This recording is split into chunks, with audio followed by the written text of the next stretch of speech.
அங்கே அந்த காணிகள் பறிக்கப்பட்டிருக்கிறது. அவர்களுடைய பணம் இன்று வரைக்கும் 2026 வரைக்கும் வழங்கப்படவில்லை. மக்களிடம் சத்திய கடதாசி கேட்டிருக்கிறார்கள். உங்களுடைய வீட்டை இந்த பணம் எந்த பணம் என்று எவ்வளவு பெறுமதி என்று கூட குறிப்பிடப்படாமல்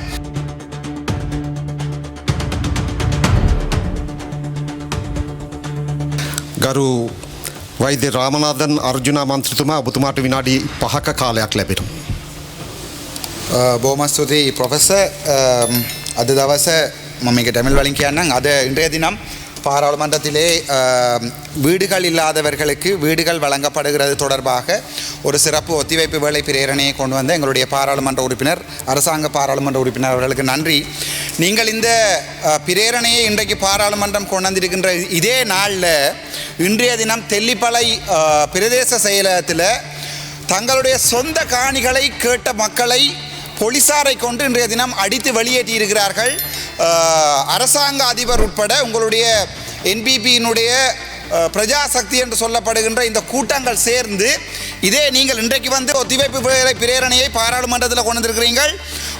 நாங்கள் இலங்கையிலே 6.1 மில்லியன் வீடுகள் தான் இருக்கிறது. 22.5 மில்லியன் மக்கள் இருக்கிறார்கள். வீடுகள் இல்லாமல் கூலி வீடுகள் இருப்பவர்களுக்குரிய வீடுகளை வழங்க வேண்டும் என்கிற உங்களுடைய இந்த பிரேரணை கொண்டு வந்த இதே நாளில் இன்றைக்கு வலிகாமம் வடக்கில் பலாலியில் தங்களுடைய சொந்த காணிகளை கேட்ட மக்கள்கிட்ட 1989ஆம் ஆண்டு வலிகாமம் வடக்கில் இருக்கிற தங்களுடைய சொந்த காணிகள் விடுவிக்கப்பட கசட் பண்ணப்பட்ட அந்த காணிகளுக்கு பணம் பெறுவதற்கு வந்து அழைக்கப்பட்டு தெல்லிப்பாளையில் மக்களிடம், நான் அதை உங்களுக்கு வேணுமென்றால் நாளைக்கு பிரிண்ட் பண்ணி பாராளுமன்றத்துக்கு சமர்ப்பிக்கிறேன், மக்களிடம் சத்திய கடதாசி கேட்டிருக்கிறார்கள்.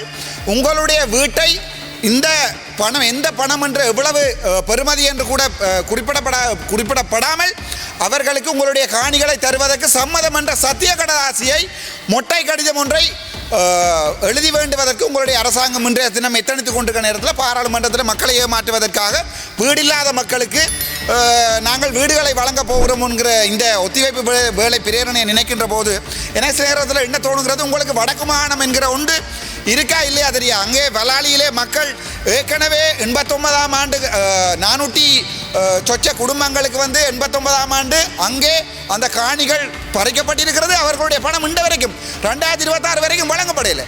அங்கே கூப்பிட்ட மக்கள் வந்து போராட எத்தனை நேரத்தில் போலீசாரை கொண்டு வந்து வெளியே திரட்டியிருக்கிறார்கள். அதை விட படுமோசமான நிலைமை போன முறை இந்த தித்வா புயல் வருகின்ற போது எங்களுடைய ஜனாதிபதி அவர்கள் சொன்னார், தகரத்துக்கு 5 லட்சம், 2 தகரம் போனால் 10 லட்சம் என்று.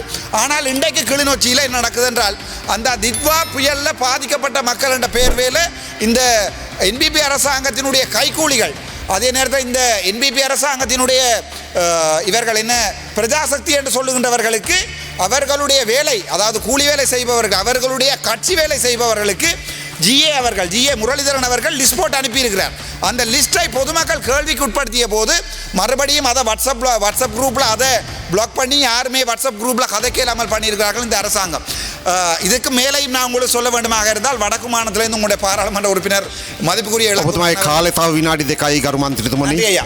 மதிப்புக்குரிய இளங்குமன்றவர்கள் உணவு உடை வீடு உரையுள் என்று கூட சொல்ல தெரியாத ஒரு நபர் தான் இந்த வரைக்கும் உங்களுடைய வடக்குமான பாராளுமன்ற உறுப்பினராக நாங்கள் வைத்துக் கொண்டிருக்கிறோம். මේක සිංහලෙන් කියන්න කැමැති. අද දවස මේ අජර්මන් මෝෂන් එකක් ගෙනලා තියෙනවා අපේ රට කුලිවලට ජීවත් වෙන මිනිසුන්ට ගේ එකක් හදලා දෙනවා කියලා. හැබැයි අද දවස මේ ජැෆ්නා උතුරේ තෙල්ලිපල ප්‍රදේශයෙන් තමන්ගේ ලෑන්ඩ් එකේ සල්ලි දෙනවද නැද්ද කියලා, අත්පත් කරපු ලෑන්ඩ් එක සල්ලි දෙනවද නැද්ද කියලා ගිය මිනිසුන්ට නිකම් කොලය දීලා අසම් ගන්නට කියලා තියෙනවා මේ GA. එතකොට GA මිනිස්සු කියලා තියෙනවා නිකම් කොල වලට අපේ ලෑන්ඩ් එක වැලියු දාන්න නැතුව අපිට අසම් කරන්න බෑ කියලා. එතකොට මේ රණ්ඩු වෙච්ච ජනතාව මේගොල්ලෝ පොලිසිය දාලා එළිය දාලා තියෙනවා අද. හැබැයි අද මේ අජර්මන් මෝෂන් එක දාලා තියෙනවා කුලි ගෙවල් වල ජීවත් වෙන මිනිසුන්ට නැත්තම් ගෙදර නැති මිනිසුන්ට අපි ගෙදර දෙනවා කියලා. මම දන්නේ නැහැ මේ සමහර වෙලාවට ඕගොල්ලෝට උත්තර කියලා එකක් තියෙනවාද කියලා මම දන්නේ නැහැ. හැබැයි ගිහින් බලන්න අපේ නියෝග ඇමතුමා ආරක්ෂා ඇමතුමාත් ඉන්නවා. අවිල එක දවස් ප්‍රකාශ කරා කිසිම ජනතාව එතන උද්ඝෝෂණ කරේ නැහැ කියලා. මම නම් එක දවසවත් ගියේ මේ ඔය උද්ඝෝෂණ වලට. හැබැයි මිනිස්සු හැමදාම ආවිල්ලා උද්ඝෝෂණ කරනවා. උද්ඝෝෂණ කරන මිනිසුන්ට නිකන් අර අහුවට ඉන්න බෑ කියලා හට් එකක් අතපු එක ඒකත් ඕගොල්ලෝ අදගෙන එළියට දාලා පාරට දාලා කකුලින් මේවා කරලා තියෙනවා. ඊට පස්සේ ඒගොල්ලෝට වතුර දෙන්න කියලා වෝටර් ටැංක් එකක් තිබ්බා. ඒකත් ඕගොල්ලෝ පොලිසියෙන් ගිහිල්ලා වාහනේ දාලා අරගෙන ගිහලා තියෙනවා. ඒත් අතර තමයි උත්තර තියෙන්නේ. හැබැයි ඕගොල්ලෝගේ ලොකු අපේ අන්රෝමාස දිසානායක ජනාධිපතිතුමා ආවිල්ලා ජම්බර් එකක් දාගෙන ගියා. උතුරේ සාමාන්‍ය විදිහට ජනතාව ජීවත් වෙනවා කියලා. උතුරේ තියෙන දේවල් මට කැමති මේ දකුණට ආවිල්ලා සිංහලෙන් කියන්න. හැබැයි ප්‍රශ්න තියෙන්නේ මම වැඩි කාලේ ඉන්න නැහැ. ඕගොල්ලෝ මාව ඉන්න දෙන්නේ නැහැ.